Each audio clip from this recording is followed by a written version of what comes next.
Morning, আশা করি সবাই ভালো আছো। আজকে রবিবার সকালবেলা ব্রেকফাস্টে বিনিকে বানিয়ে দেবো প্যানকেক। আজকের প্যানকেকে কোনো ডিম দেবো না বা ওটস, কলা যেগুলো দিয়ে আমি সাধারণত বানিয়ে থাকি সেগুলো দেবো না। আজকে ময়দা দিয়েই বানাবো।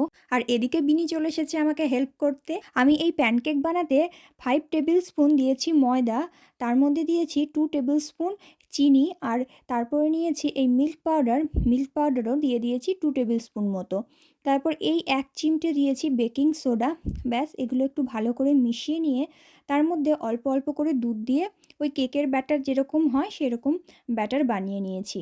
আসলে আমি প্যানকেক মাঝে মাঝেই বানাই, কিন্তু প্যানকেকে যে সুন্দর ব্রাউন কালারটা আসে সেইটা আমি আনতে পারতাম না। তো সেই জন্যেই আজকে ট্রাই করলাম ওইভাবে করব। তো সেই জন্য অল্প একটু বাটার প্যানে দিয়ে একটু জাস্ট একটা টিস্যু দিয়ে ব্রাশ করে নিয়েছি।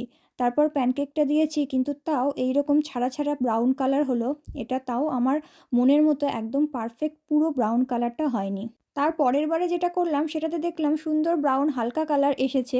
এর মধ্যে বিনির খিদেও পেয়ে গেছিলো, সেই জন্য ওকে একটা একটা করে দিয়ে রান্না করছি আর ওকে খেতেও বলছি।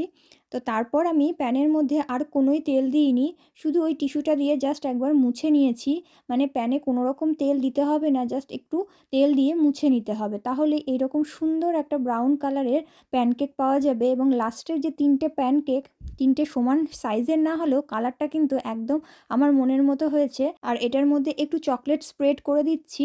এটা কিন্তু খেতেও বেশ ভালো হয়েছিল, যেহেতু মিল্ক পাউডারও দেওয়া আছে। তো আজকে আমি বুঝে গেলাম প্যানকেকটা কিভাবে এরকম সুন্দর ব্রাউন কালারের হবে। যে কোনো জিনিস দেখতে ভালো হলে খেতে এমনি ভালো লাগে। আর প্যানকেকগুলো কিন্তু বেশ সফটও হয়েছিল।